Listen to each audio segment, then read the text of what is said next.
2022. Jadi hari ini Rabu tanggal 22 Juli 2026 KPK akan menyampaikan pengembangan penyidikan perkara dugaan tindak pidana korupsi berupa suap terkait pengurusan dana hibah untuk Pokmas dari APBD pemerintah Provinsi Jatim. Hal ini juga menjadi pengembangan di peristiwa tertangkap tangan juga untuk kegiatan ini. Jadi ini kegiatan tertangkap tangannya terjadi pada bulan Desember tahun 2022, dilakukan penyelidikan tertutup, kemudian ditetapkan tersangka yaitu saudara STS selaku Wakil Ketua DPRD Provinsi Jawa Timur dan 3 orang pihak swasta. Bahwa dalam pengembangannya, kemudian pada tanggal 10 Oktober 2025 KPK kemudian menetapkan 21 orang sebagai tersangka, ini 4 orang selaku pihak penerima dan 17 orang selaku pihak pemberi. Jadi rekan-rekan kami sampaikan bahwa peristiwa tertangkap tangan itu tidak hanya berhenti di peristiwa pokoknya saja. Artinya tetap ada pengembangan-pengembangan karena pastinya dalam peristiwa tertangkap tangan itu waktu yang diberikan dalam sesuai ketentuan perundang-undangan itu kan 1 kali 24 jam. Sehingga kemudian pengembangan-pengembangan pastinya ada di proses penyidikan yang berjalan. Dari 21 tersangka, kemudian ada kita bagi dalam 3 klaster. Yang klaster pertama itu penerima, yaitu saudara KUS, selaku Ketua DPRD Jawa Timur, yang saat ini yang bersangkutan sudah meninggal dunia di proses penyidikan. Dan sudah dilakukan penghentian penyidikannya dengan alasan demi hukum. Kemudian di klaster pertama ini selaku pihak pemberi ada 5 orang, yaitu saudara HAS, pihak swasta dari Kabupaten Gresik, kemudian saudara JPP, pihak swasta dari Kabupaten Blitar, saudara SUK, mantan kepala desa dari Kabupaten Tulungagung, saudara WK selaku pihak swasta dari Tulungagung, dan saudara AR selaku pihak swasta dari Tulungagung yang saat ini kondisi sedang sakit. Dan terhadap yang 4 pemberi di atas sebelumnya itu sudah dilakukan proses persidangannya. Kemudian klaster kedua, ini selaku penerima ada 2, saudara AS selaku anggota DPR RI 2024-2029 saat ini ya, dan sekaligus wakil ketua DPRD Jatim 2019-2024 saat peristiwa pidananya. Kemudian penerima yang kedua di klaster kedua saudara BGS selaku staf saudara AS dari anggota DPRD Jatim atau pihak swasta. Kemudian ada dari pihak pemberi di klaster kedua yaitu saudara RWR selaku pihak swasta dari Kabupaten Bangkalan, saudara MM selaku pihak swasta di Kabupaten Probolinggo, yang bersangkutan saat ini juga menjabat anggota DPRD Provinsi Jawa Timur periode 2024-2029. Saudara MF selaku pihak swasta dari Kabupaten Pasuruan dan saudara AY selaku pihak swasta dari Kabupaten Pasuruan. Ini yang nanti hari ini kita lakukan penahanan sesuai jadwal yang ditentukan oleh penyidik. Kemudian untuk lanjutannya, untuk masih pemberi di klaster kedua ada saudara MHD selaku anggota DPRD Provinsi Jawa Timur periode 2019-2024. Saudara FA selaku wakil ketua anggota DPRD Kabupaten Sampang periode 2019-2024. Saudara JJ selaku wakil ketua anggota DPRD Kabupaten Probolinggo periode 2019-2024, saudara AH selaku pihak swasta dari Kabupaten Sampang, saudara AA selaku pihak swasta dari Kabupaten Sampang, dan Saudara AM selaku pihak swasta dari Kabupaten Sampang. Kemudian ada klaster ketiga, ini kami sampaikan terlebih dahulu untuk posisi penerima tersangka yang sudah ditetapkan 21 orang ya. Dari penerima di klaster ketiga ini ada Saudara AI, ini selaku Wakil Ketua DPRD Jatim 2019-2024. Sedangkan untuk pemberinya ada 2 orang, Saudara AJ selaku pihak swasta dari Kabupaten Sumeneb, dan Saudara MS selaku pihak swasta dari Kabupaten Bangkalan. Jadi itu adalah 21 tersangka yang sudah ditetapkan kemudian dari hasil pengembangan peristiwa tertangkap tangan di awal. Dan kemudian pada hari ini Rabu, untuk update-nya, tanggal 22 Juli 2026, KPK melakukan penahanan terhadap 3 tersangka, tadi di klaster yang pertama. 3 tersangka ini dari pihak pemberi. Maaf, saya ulangi, dari klaster kedua ya, dari sisi pemberi. Yaitu ada Saudara AY, selaku pihak swasta dari Kabupaten Pasuruan, Saudara MF, selaku pihak swasta dari Kabupaten Pasuruan, dan Saudara RWR, selaku pihak swasta dari Kabupaten Bangkalan. Jadi ada 3 yang semestinya sesuai jadwal di panggilan itu ada 4 tersangka yang hari ini dipanggil, tetapi ada 1 yang kemudian berhalangan. Terhadap Saudara AY, Saudara RWR, dan Saudara MF sebagai pemberi disangka melanggar pasal 5 ayat 1 huruf A atau huruf B atau pasal 13 Undang-Undang Nomor 3199 tentang pemberantasan tindak pidana korupsi sebagaimana telah diubah dengan Undang-Undang Nomor 20 tahun 2001 tentang perubahan atas Undang-Undang Nomor 31 tentang pemberantasan tindak pidana korupsi. Junto pasal 55 ayat 1 ke 1 KUHP. Ini kenapa masih menggunakan KUHP yang lama dan kenapa masih menggunakan pasal 5 di Undang-Undang Tipikor ya, karena memang surat perintah penyidikannya masih tahun 2024. Jadi sebelum berlakunya undang-undang yang baru.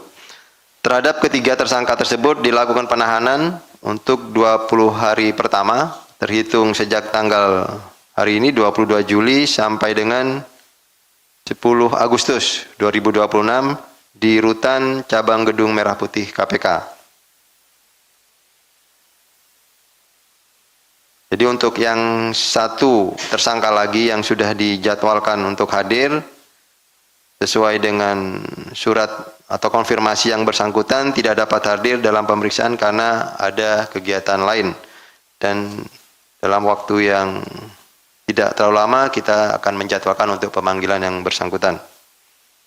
Untuk konstruksi perkaranya terhadap yang 3 kita lakukan penahanan tersebut di klaster yang kedua tadi ya, bahwa Saudara AS sebagai salah satu pimpinan DPRD Jawa Timur 2019-2022 bersama-sama dengan ketua fraksi melakukan rapat untuk menentukan besaran jatah dana hibah per anggota DPRD Jawa Timur atas besaran alokasi dana hibah dari Provinsi Jawa Timur yang dialokasikan sebagai pokir atau pokok pikiran anggota dewan.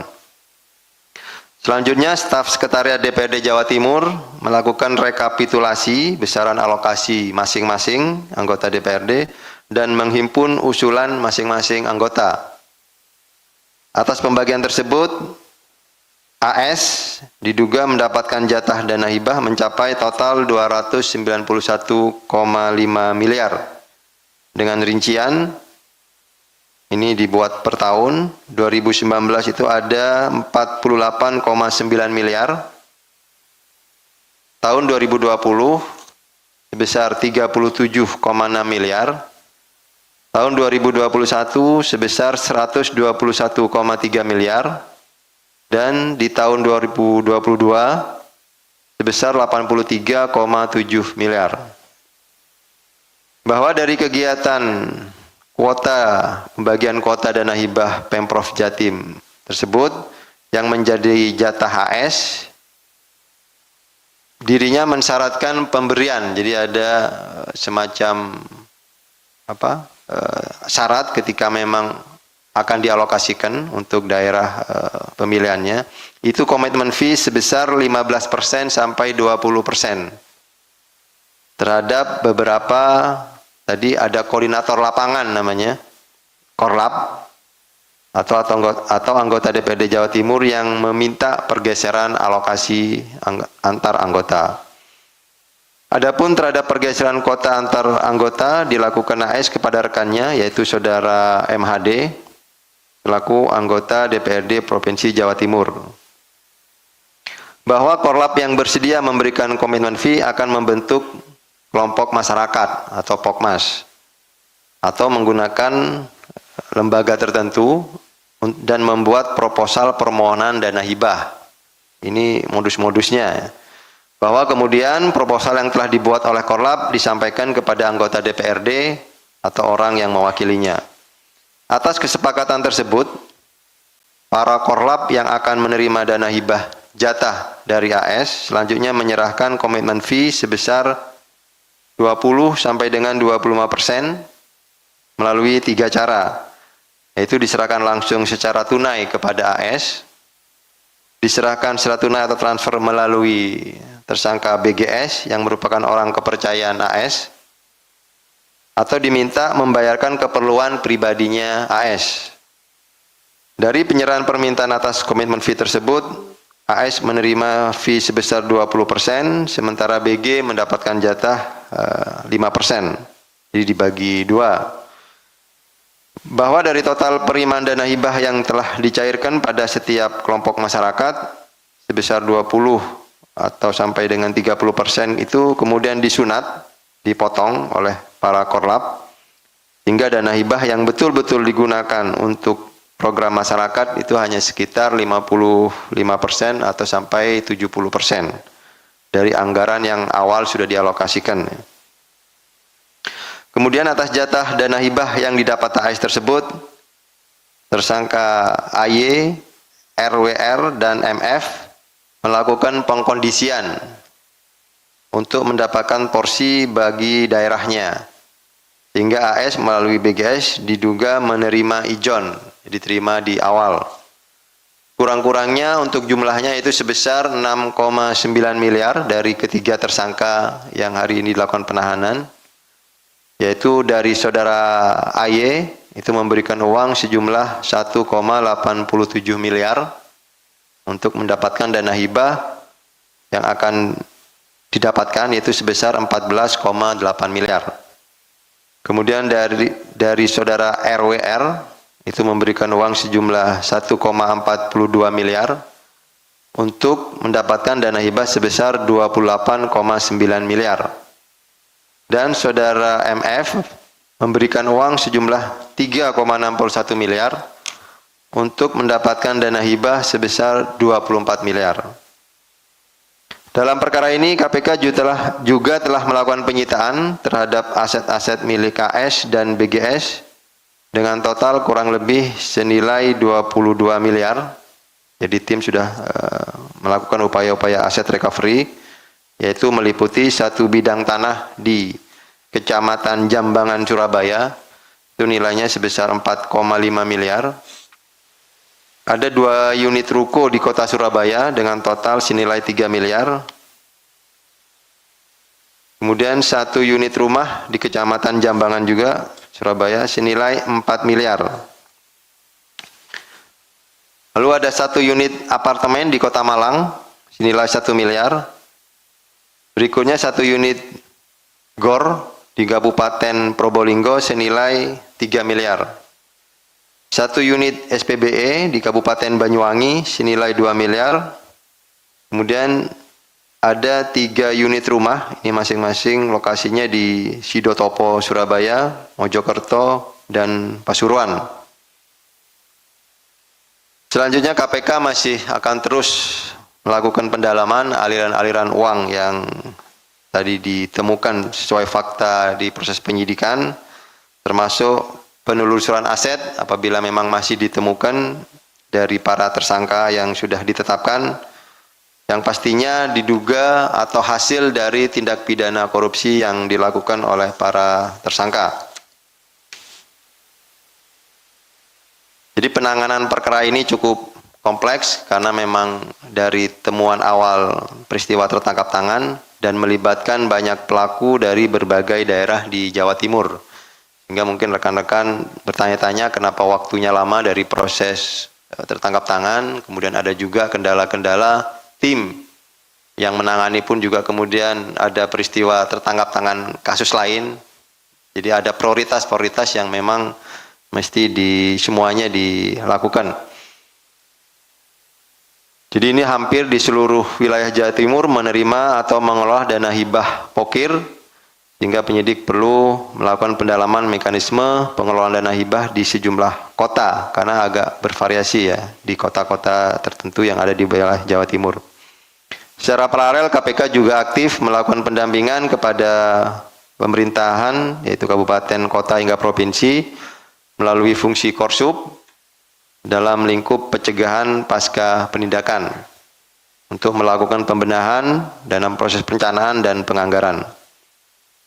Melalui pendampingan dan pengawasan yang dilakukan Korsub, diidentifikasi bahwa seharusnya hal-hal tadi yang mestinya memang dipergunakan sesuai dengan tujuannya, yaitu untuk keperluan pembangunan yang dibungkus dengan pokir. Jadi mestinya terhadap pos dana hibah bagi setiap anggota legislatif dalam postur anggaran pemerintah daerah dilakukan sebagaimana mestinya. Sehingga seharusnya tidak ada mekanisme suap menyuap dalam proses pemberian dana hibahnya. Sehingga ini betul-betul dirasakan kemanfaatannya oleh masyarakat gitu ya, khususnya yang ada di wilayah Provinsi Jawa Timur. Demikian untuk gambaran kronologis lengkap